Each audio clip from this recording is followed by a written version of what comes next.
Treasury will not hesitate to work with our allies to use our sanctions authority to continue disrupting the Iranian regime's malign and destabilizing activity.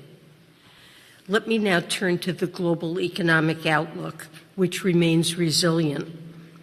Global growth has consistently exceeded the predictions of many forecasters, and the IMF projects it will continue at 3.2% this year and 3.1% next year. Global economic performance has in part been powered by a strong U.S. economy. While even 1 year ago, many forecasted much weaker U.S. economic performance, U.S. GDP growth is strong, and expectations have been revised upward since January. The labor market is also remarkably healthy. Inflation has come down significantly since its peak, though we have more work to do.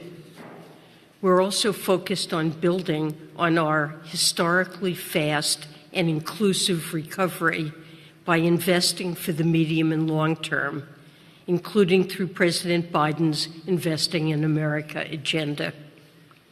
We, of course, recognize that the recovery has been uneven across and within many countries, and that there remain risks to the global outlook.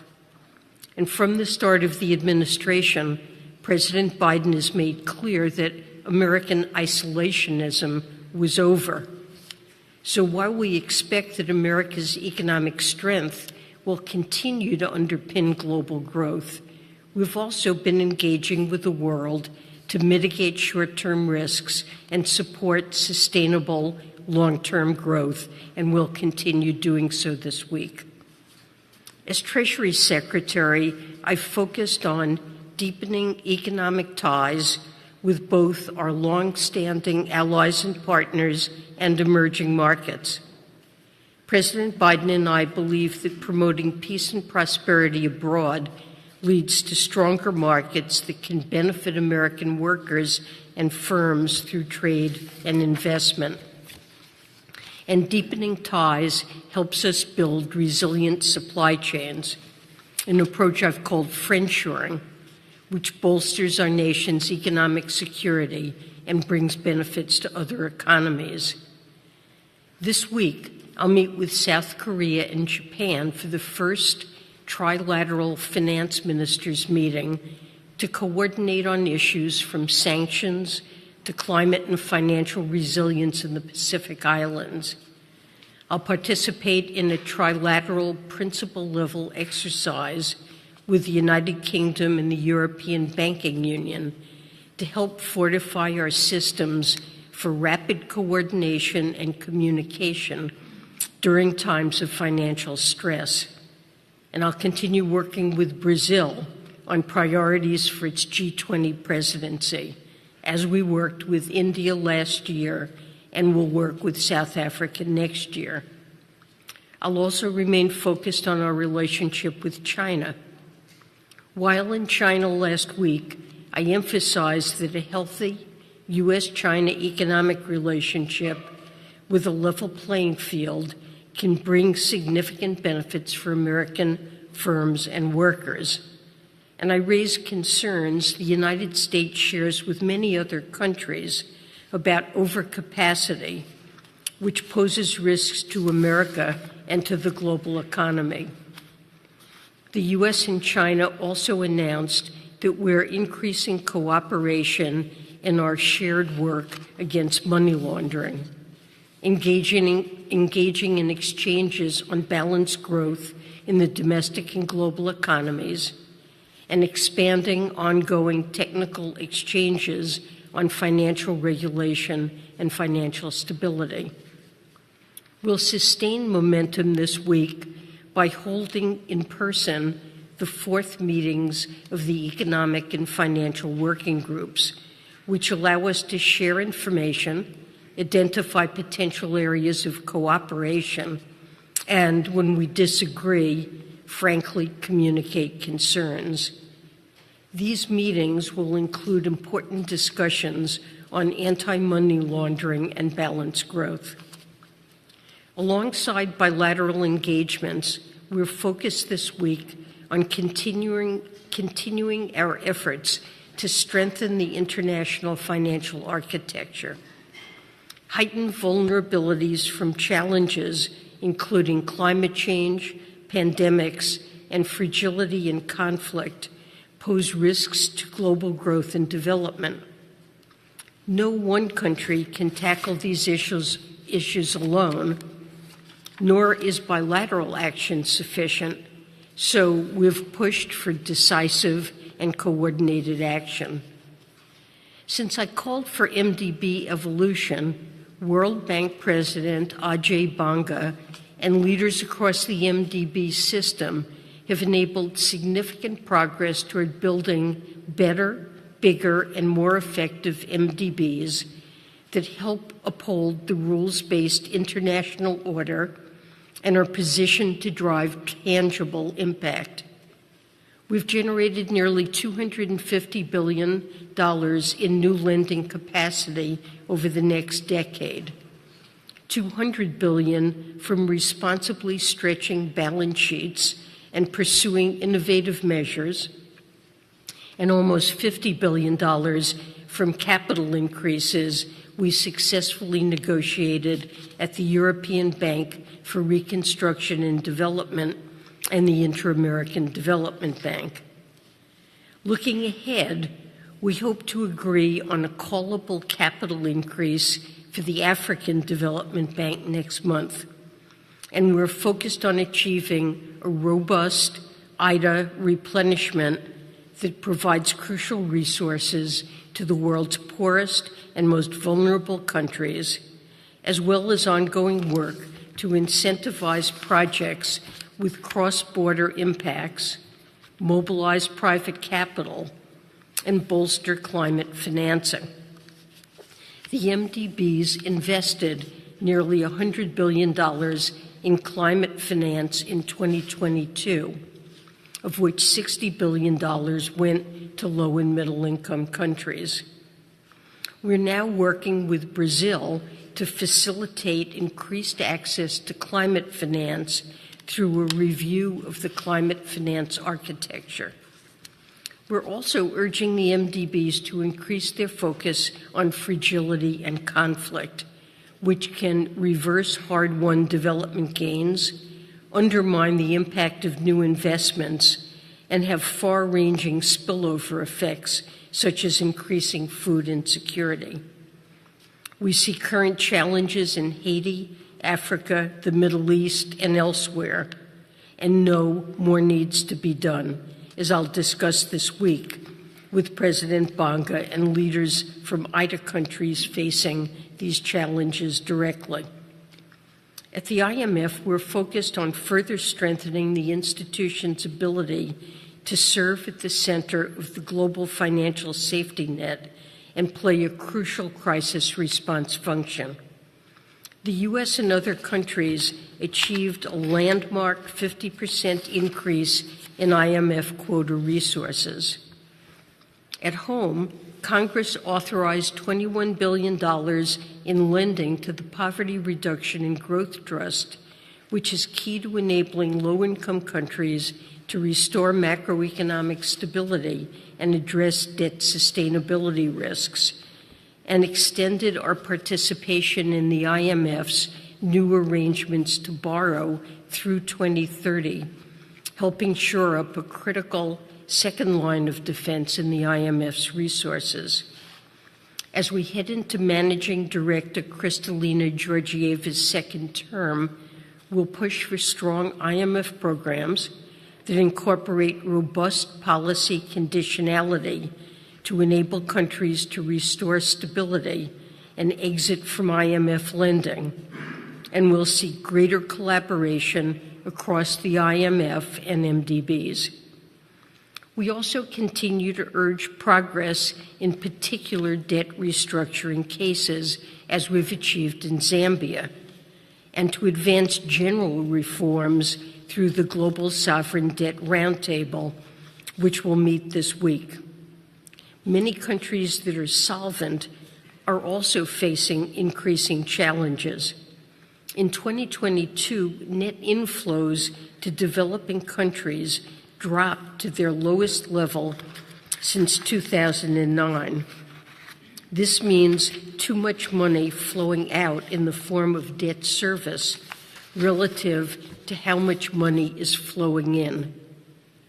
We need to examine debt service where it's a binding constraint on necessary investments related to climate and development, channel even more resources to countries making reforms, and deploy all our tools in a coordinated way to support these countries in making key investments.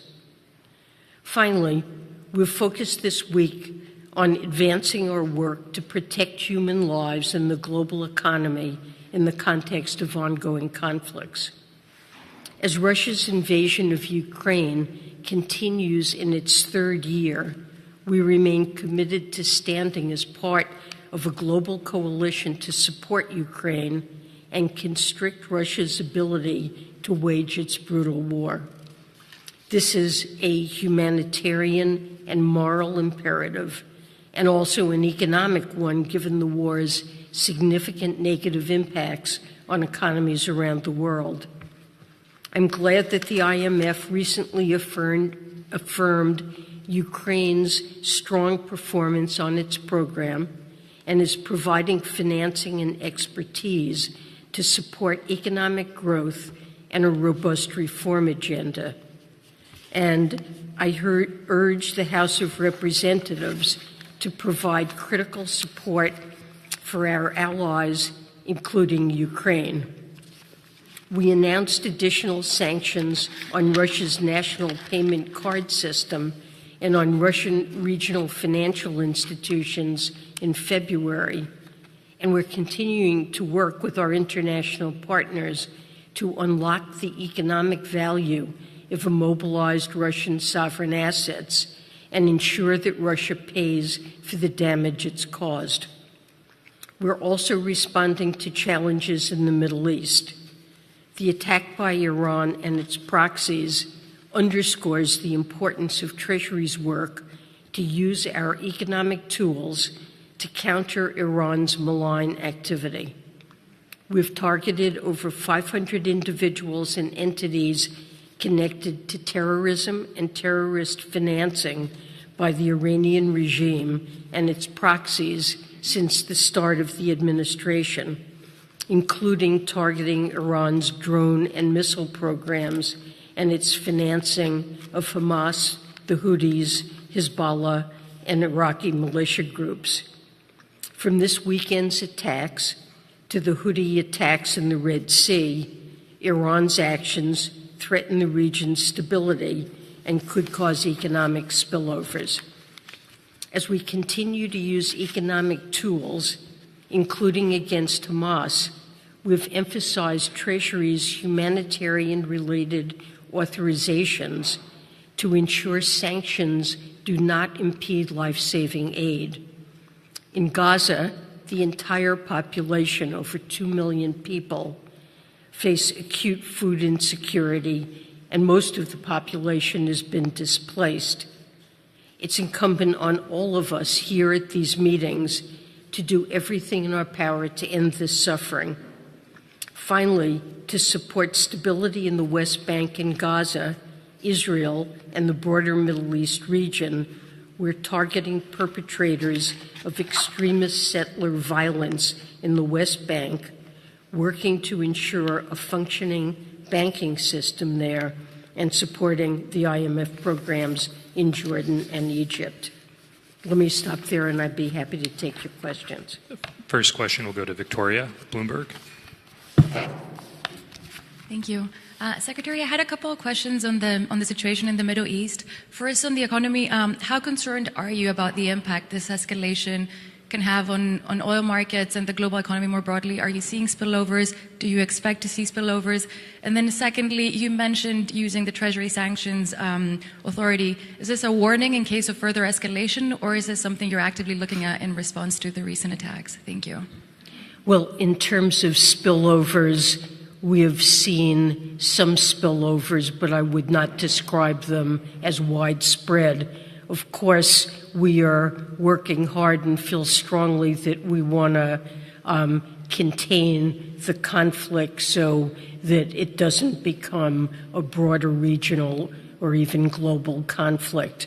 But the spillovers, some countries in the Middle East have seen negative impacts on their economies. With respect to sanctions, I fully expect that we will take additional sanctions action against Iran in the coming days. We don't preview our sanctions tools, but in discussions I've had, all options to disrupt terrorist financing of Iran continue to be on the table. As I mentioned, since the start of the administration, our sanctions have targeted over 500 individuals and entities connected to terrorism and terrorist financing.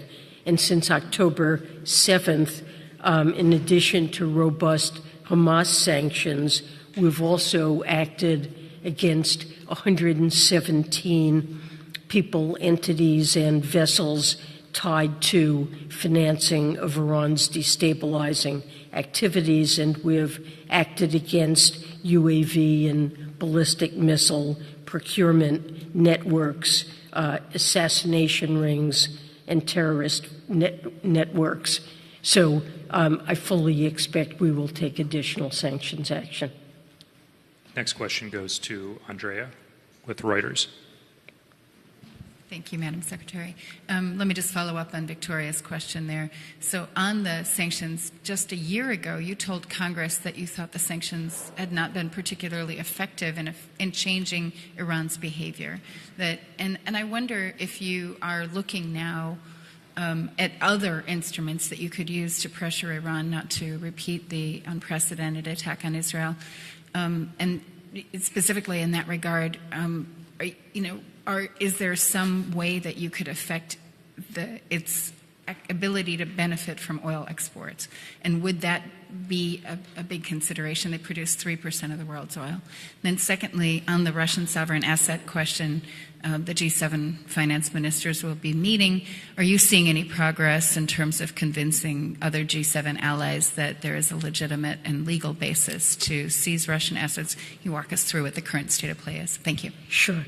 In terms of the first question on ways to discourage Iran's behavior, Treasury plays an important role when it comes to sanctions. State Department is involved as well. But, of course, there's a much broader diplomatic initiative that my colleagues in the administration and President Biden are involved in that are intended to use a variety of diplomatic tools to induce Iran to constrain its destabilizing behavior. With respect to oil, we have been working to diminish Iran's ability to export oil. Clearly, Iran is continuing to export some oil. There may be more that we could do. I don't want to preview our actual sanctions activities, but certainly that remains in focus as a possible area that we could address. You asked about Russian sovereign assets. So let me emphasize that we absolutely are committed to Ukraine's support against the brutal Russian invasion. There's utterly no substitute for Congress acting to provide both military and direct budget support, and I'm very hopeful that Congress will make progress on that. There's really no substitute for that. But I do fear that Russia is beginning to see signs that the U.S. and our allies are tiring and finding it more difficult to find ways to support Ukraine. And that gives them the hope that they can outlast us and wait for our resolve to crumble. And Ukraine needs more support and an ongoing stream of support. And that makes us focused on finding a way to unlock economic value and a stream of resources from the Russian sovereign assets, about $285 billion that's been immobilized. And the G7 leaders asked us to present a series of options to them at their June summit. And we're working, I've had many conversations. I expect to have further conversations. We have a G7 meeting tomorrow. I have a number of bilats, and I expect to continue these discussions. We're looking at a series of possibilities ranging from actually seizing the assets to using them as collateral. Importantly, the European Union has already acted to segregate the interest income from immobilized Russian assets at Euroclear, and these are really not the property of Russia, and they're moving forward to use these assets for Ukraine. So we're very supportive of that, and we'll look for additional ways of unlocking value from those assets. Next question will go to Alan with the New York Times. Thanks, Secretary Yellen. On China and the conversations today and a follow-up from last week, the World Economic Outlook from the IMF today warned that tariffs are a downside risk for the global economy and warned about geopolitical fragmentation. You've previously said that tariffs are taxes on consumers. Can you give us the economic argument for why tariffs might be an appropriate remedy to deal with Chinese excess industrial capacity? So first of all, let me say trade has been an important source of growth for the United States economy. But some of the scenarios the IMF has looked at, I believe, vastly overstate the economic impact on what's happening now in terms of Chinese overcapacity and attempts to deal with it. First of all, we've said repeatedly that we believe that trade and investment, robust trade and investment with China is beneficial. It is not something we're trying to diminish. Most of it is uncontroversial, and we're looking to preserve it. And we have a deep and robust trade relationship with China, in spite of the fact that there are particular sectors that China is targeting for expansion that we think pose threats to the United States, to employment, to our growth prospects, and can negatively impact firms and workers. We do believe that over-reliance on any single country, and we think we saw concrete evidence of this during the pandemic, pose risks. And I would say the IMF analysis, while they focus on the downside of actions to address this problem, really don't focus very much on the problem itself and the costs that can come from over-reliance on a single country. In the area of clean energy products, where we're very concerned about overcapacity, we are highly reliant. The entire globe is on China. They are the dominant source of supply in a number of areas, including batteries, solar panels, and the like.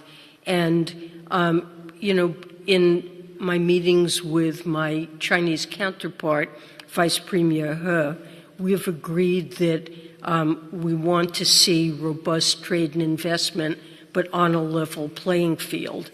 And in the areas that I've been discussing where there's overcapacity, what particularly concerns us is that there is not a level playing field. There are massive industrial support going to certain advanced manufacturing sectors in China that are capacity utilization, and I believe there was even a report this morning on China's growth that showed overall capacity utilization has declined. There's been a surge in investment in manufacturing, and in these sectors, capacity utilization is very low. With these subsidies, the amount of capacity exceeds global demand and what it's likely to be even over the next decade. And so this isn't a level playing field, and when the market's weak and prices fall, it's our firms that go out of business, those in our allied countries. Chinese firms continue to receive support so that they remain in. So this isn't a level playing field, and from a supply chain standpoint, I think it creates risks that we're clearly seeking to mitigate, and it's also unfair to our workers and firms.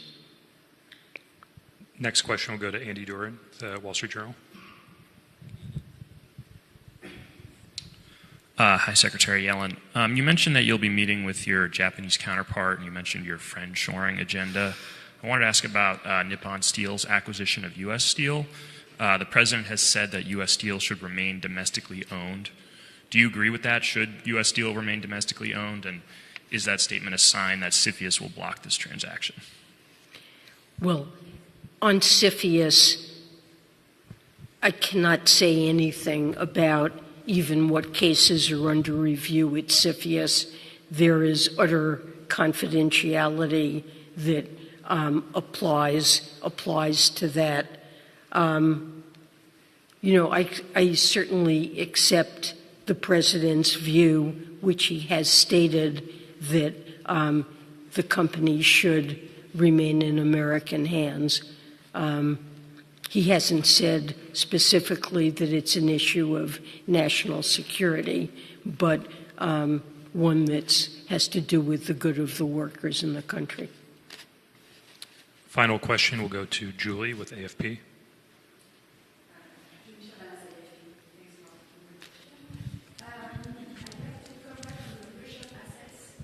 Oh, sorry.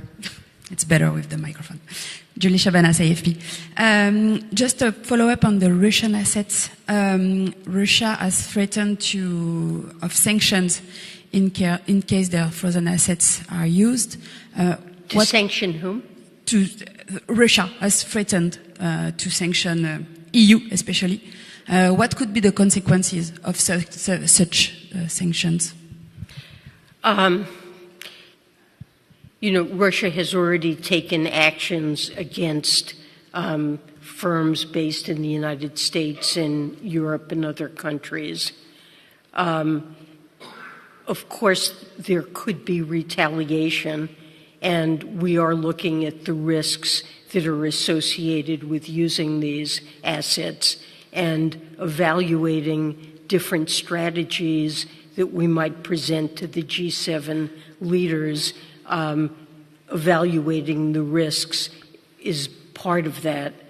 But overall, I believe there are ways of managing the risks, particularly if the G7 acts together in unison, and that it's important for us to do so. We've indicated that the G7 has that the assets will remain immobilized until Russia has paid for the damage that it's done to Ukraine.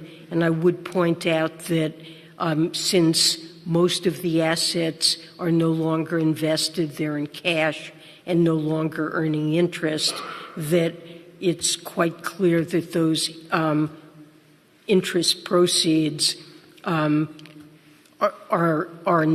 do not belong to Russia and provide a source that could be used that should, not be an issue from Russia's point of view.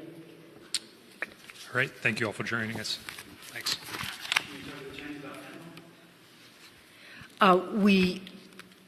So there is a